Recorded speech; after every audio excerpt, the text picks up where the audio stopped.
Hello and welcome to the Polyinnovator Gaming YouTube channel. Today I wanted to talk about Octopath Traveler 1 and 2 and why I love the series. Just kind of go over an overview about it because a lot of the videos I've seen, I've watched pretty much all of them about Octopath, are either before you buys, reviews, and then a few tips and tricks ones. But I ended up realizing there's a kind of an open niche there when it comes to more advanced videos, and I know there's a few out there, but this is kind of the start if I were to make this into a series, like where those advanced videos would lead into. So there would be no gameplay in this because I'm not actually at my gaming station where I can actually record gameplay and stuff like that, but hopefully I actually got a Switch now with Octopath 1 and 2, so hopefully I can actually get some actual gameplay for you guys. But I wanted to talk about the games. I ended up playing Octopath 1 last year, and I played obviously 2 this year, and I'm actually replaying 1. I'm going to replay 2 actually directly after. However, I just realized there's a lot of really cool things about these games that no one's talking about. So for example, especially if you're playing on like PlayStation or Xbox and you have achievements, there's a couple of really cool achievements like the fast playthrough where you beat one character story within 8 hours, and then the other one where it's like you play just as a solo traveler. You don't pick up anybody else, essentially. And those are some really cool challenges that I probably would not have done had I not seen there was an achievement for it.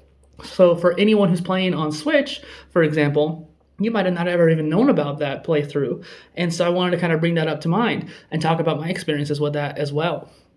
And so, first off, I think it's just kind of fun to talk about my experience with the game and who I chose and how I kind of went out about playing it and why I'm playing it again, that kind of thing. I've always been big into JRPGs, and I really love the idea of Octopath's multiple different branch ways you can go to. And the freedom of choice, that was so cool, being able to just pick up anybody and then move on to anywhere else. And some of the systems I noticed is that like every region has a level 1 area, level 2 area, level 3 area. And they have 8, one for each person. And I thought that was kind of interesting when it comes to how to design the region. And fun fact, I actually came up with this idea of making a Pokemon region in the same region. Same style of like how the Octopath Traveler world works. And maybe one of my future game productions that I make would be my own IP. That's a monster taming game like Octopath, but in monster taming kind of world. That'd be really cool. And I know the Huntress can obviously do that too, the Hunter. And so I started out in both games as the merchant. I thought Tressa was really interesting. And I guess that's actually one of the best playthroughs you can do because she gets the most money, ironically, when you're going around the world picking up different, just random change people left behind. And then I decided, when I got the demo for Octopath 2, I was like, I'm going to continue that and just be the merchant this time around.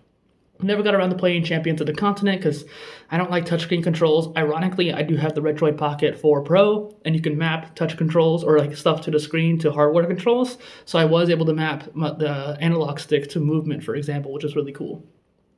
When it comes to who I chose, I definitely found that I leaned more toward, everyone uses Cyrus because he's so powerful, and then when you give him the Sorcerer too, it's even more so. But I started seeing some really interesting combinations when it came to the specialty jobs, and how people used the Sorcerer not on Cyrus, but on someone else, and that way so 2 people could have multi-elemental attacks. And it started to make me think, like, what are some interesting combinations? And the first time I played through, I really wanted to get secondary jobs. And for some reason, I didn't know where to find these other temples to get the other shrines. And so I was like, I wanted the warrior one first and foremost. I was really wanting that bad. And I ended up coming across the secret job for, was the Rune Blade, I think it was, over there by the warrior shrine. And so I kept trying to fight that secret boss. And so spoilers, by the way, I'm definitely going to go into spoilers in this video. I ended up trying to fight this secret boss, trying to think it was going to give me the warrior job. And eventually, I think I might have gotten the secret job before I got the warrior job, which is weird. And I ended up finding some of the other ones as well. And knowing where those shrines are actually helped me a lot when I was doing my solo run or the speed run. And some of the other aspects too is when you get this towards late game, but if you start doing it earlier on, it helps you out a lot. Teaching a character a secondary job and then switching out. So if I wanted to have Ophelia, the cleric, be a warrior, get all the skills for warriors, so you have all the secondary skills, and then switch her to sorcerer later on. Now she has surpassing power, which allow her to do all the kinds of special attacks at a higher damage level. And she naturally has saving grace, which will allow her to have the higher, I think it's the right one, giving her the higher HP threshold too. And so you want to try to give those to people, especially when you're trying to fight the final secret boss. And so that's one of the strategies that a lot of these advanced videos talk about. It's like, okay, teach them the warrior, teach them the cleric jobs, get all the secondary skills so you can get that higher threshold. And so you do it for your whole party, or at the very least 4 of them. And it's kind of crazy how like basically 2 of your secondary job slots are already taken at that point. And then the last 2 you might use for your maybe secret job or your main job skills and stuff like that. And so one thing I found that was really fun was doing it on the solo run. So I used Ulbrich, which I guess is actually the worst choice when it came to, like, I thought it'd be good because I'd be able to get experience by fighting people pretty easily. But I ended up having a really hard time. And I think I got to the final boss with Ulbrich, his final boss, but I could not beat him no matter what I tried. And I leveled up to like at least 60, which is like 20 levels, 15 levels higher, maybe 65 even. It was like 20 levels higher than I needed to be, and I still couldn't beat the final boss. I actually just fought that boss again on my second playthrough with a full team of pretty powerful people. Like everyone was like at least level 40 kind of thing. And I still actually struggled a little bit just because of how cheap that boss can be with some of his swipes and stuff like that. But what I found was really interesting is that when you play a solo run, you want to try to maximize as many turns that you get. And so the idea of getting the dancer and was it dancer or thief? I think the dancer has an attack where if you get hit, you hit back. And it's like, okay, cool. And then the hunter has two different skills where you can have 50% of a chance to get a turn at the end of your turn, which is cool. You get an extra turn, and you get a 50% chance of getting the turn right at the beginning. And so I had those 3 skills on him. And so I was able to attack like 5 times per turn sometimes. Oh yeah, and then you also get the other one where there's like another 25% chance or something like that, you can get a second serving. So between second serving and then the eye for an eye and the other couple, I don't think I ever did the first turn one that much, but even just having that extra chance for a turn at the end, a 50% chance, like it was a no-brainer. And so literally Ulbrich would have so many attacks just as a solo person. And now that I'm playing it again with a whole team, I'm going all different characters, I'm actually getting that again. I was like, that was a really good strategy. I'm going to do it again. I actually chose Ulbrich as my main lead this time around too. Mainly it's because it doesn't really matter who you choose. It just it does change it a little bit your first playthrough, but when you know what you're doing, it's different. I still haven't got any secret jobs yet in this playthrough just because they were really hard. And I was like, I wanted to grind a little bit more. And some of my characters still have to do their chapter 2s. And so I'm like, okay, I need to go catch up on some of the other characters. It was interesting because I think this is for everybody, where you have a character you choose, and then you have your main 4, then you have the secondary 4. And generally you're switching between them throughout the whole campaign. But if you don't play them very much, you end up having 1 or 2 characters that are really underleveled. For my first playthrough, that was Alphen. I didn't care at all about Alphen's story, and I didn't like the apothecary's skill set. The concoct thing was really annoying. I actually kind of felt the same way with the Hunter. It wasn't until Octopath Traveler 2 that I really liked the Hunter. And so I kind of learned to appreciate Hanet from playing Octopath 2, and so I kind of play her a little bit more now, and she also has some great moves. Aerostorm is super useful for that area effect attack. But Alphen, even in this game, I'm still just like, it's not an interesting story, and his abilities are not that great until you get to the end game. And even then, like, I still kind of see him as my secondary team person. I could have someone else as a second job for Apothecary and have that same special move. I think it's his divine move or whatever. And so the idea that each of these characters have their place in the team and how do you mix and match, there's a lot of videos talking about, like, here's the best combination. But in reality, it's more about what you feel like playing with. And it is a good idea to maybe give, like, Tressa the cleric as a second job or something like that. So you have a cleric on both teams. And Alphen's really great for a healer too, but I kind of see him more as a secondary healer because he has other stuff he can do, like axe attacks and his divine power. So you don't really want to rely on Alphen as the main healer. But I also didn't realize that the clerics, like the Vivify for Apothecary, gives you a lot more HP than the like heal more and the revive. But I also didn't realize revive until I played it again. Revive heals all the team members. And if you do a BP boost, you get an extra boost in health too. So you can actually get some health back, but it generally costs way too much for it, in both sides. And so it's just one of those things where the apothecaries concoct for that kind of thing would be really good. Oh, I think I'm running out of time here. That's no good. All right, so where was I? Essentially speaking, going through all these different jobs and adding them to the different characters. And so this playthrough, I ended up getting a couple different jobs early on. So even when you're under level 20, all the secondary jobs that you can get, they're in the level 2 areas around the map. Actually, I think merchant, you might have to go through a level 3 area to go back to a level 2 or into another level 3. Like it's kind of complicated for merchant, but for the most part, all the different jobs are in a relatively medium level area.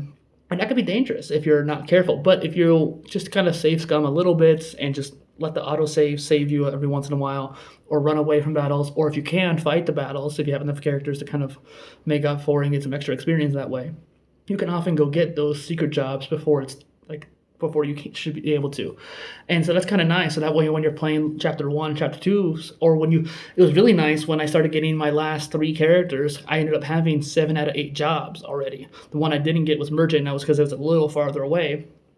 And so anytime I got a new character, I would immediately give them a second job, and that allowed them to use another weapon. I get to load them up with all the good gear that I've already gotten. And so it's kind of a good way of speeding things up a little bit, especially since the grinding process can be really annoying.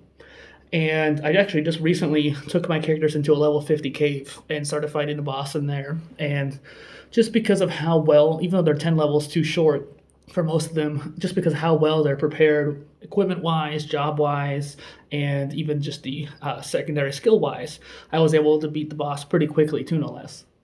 So kind of putting a hold on Octopath 1. Like I said, I haven't touched really the Champions of the Continent, but there's so many cool characters on there that I really want to at some point. I wish they made it easier to play, like with controller or something like that, and even put it on Windows, because Windows Store can handle that just fine. There's plenty of touchscreen Windows PCs, for example.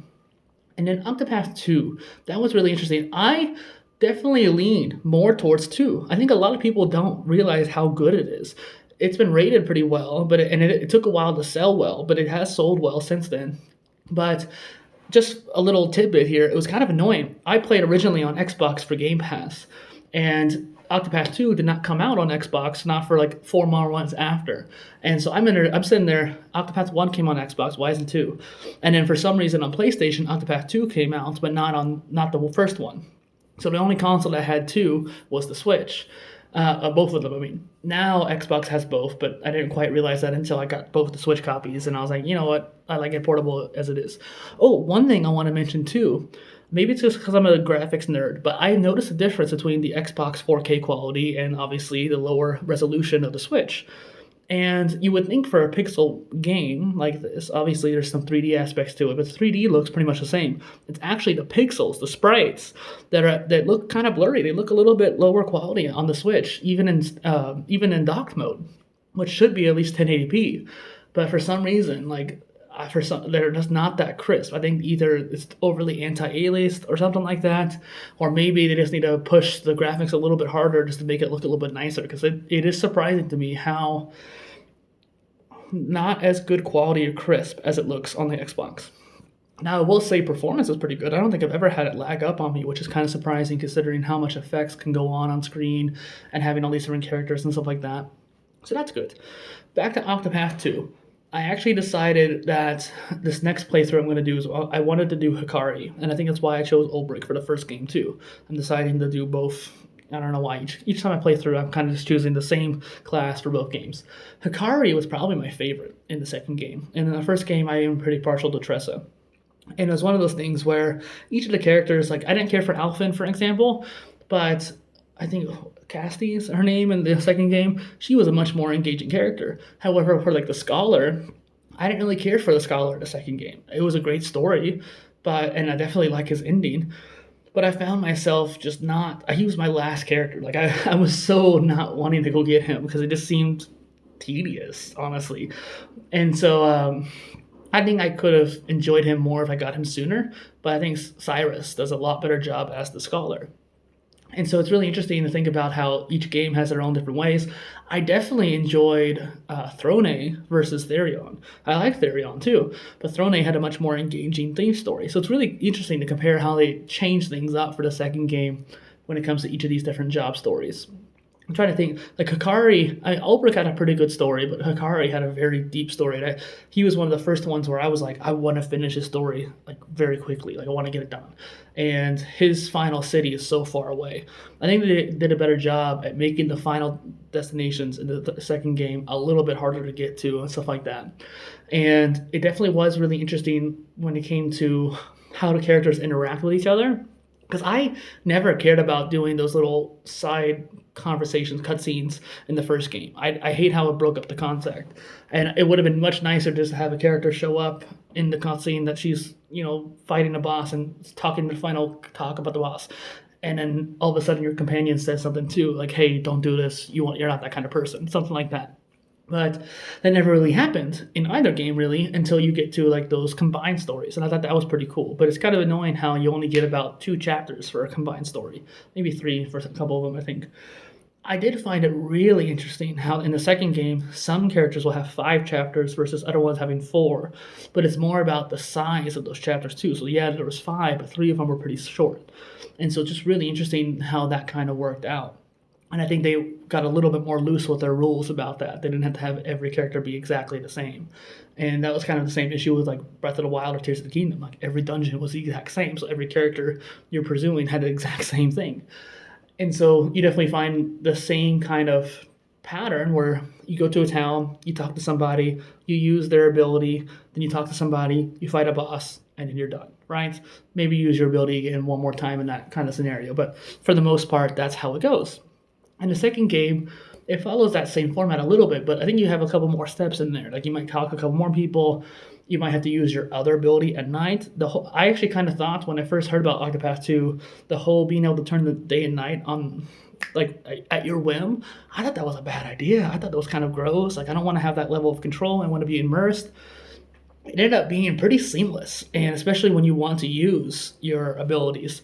I wouldn't have mind there being like a little bit of timer, like every 10 minutes it changes night or day, but I can definitely see how that would slow down the grind quite a bit, and so I'm kind of glad they gave us that control. Now, I only have a few more minutes before this clip ends because I'm using CapCut to record for whatever reason, so I kind of want to get through this, but the idea of the final boss, the fact that the final boss in the first game was hidden behind a side quest, so if you didn't know that, go play it, was really annoying. I hated that. And the thing was, too, this is one of the few games where I never was able to beat it fully. I got so close 2 times. I got so close to beating the final boss in Octopath 1. And, oh man, I was so mad. I taught my roommate how to play Octopath. And so he got a kind of a boost when it came to how he started.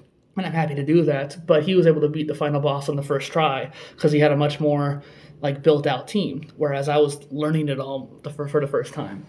And so I thought that was really annoying, but I was really happy for him too. Just like salty that it took me so much work and I still failed to beat it. So that's one reason why I'm playing it again, so I can have a much better trajectory and be higher level for all 8 characters, and then I could fight the final boss. Now, the second game, and big spoiler warning here, there's 2 final bosses, and I love that. That was so cool. And just how every single person's final story comes together, because Ulbrich and Cyrus both had a really connected story, but no one said anything about it in the first game. And then in the second game, everyone's story is connected to some degree. And it was fascinating when you would get to the final chapter of each person, and you was like, oh, so that's that piece of this whole puzzle. Oh, so that's that piece of this whole puzzle. That's super cool. Like, oh, they're the bad guys. That's how they're doing it. That's what they're doing. And you get little bits and pieces from finishing everyone's story. That was beautiful. Chef's kiss. And then being able to play, it's all freaking 8 characters in the final battle. That was amazing. Oh, I wish we could do that throughout the game more often. Steal some more features from Champions of the Continent, please. Like, let me have both teammates. I mean, they kind of had it. It was so big that they basically had all 8 characters spread out. But I would have loved to have, back to back, and then we'll be able to switch them out. Because those last 2 characters of your 8, you're just not going to touch very much. And so it was one of those things where I enjoyed the Hunter in the second game. I didn't really care for the dancer that much. She was cool. She had a good story, but I just didn't really care for her as much. I'm trying to think of other characters who I didn't play as much. I mean, I started out as the merchant. I had a good time with him. And then who else is there? I know I'm forgetting somebody. There's the thief. There's the dancer. Apothecary. You're going to mention it in the comments. Be like, dude, you're forgetting this obvious character right here. Hikari. I don't know why I can't remember right now. It's probably someone from the other continent too. But oh well. So thanks for watching. If you have any questions, comments, or concerns, leave one below. Let me know who your favorite traveler is, and bye.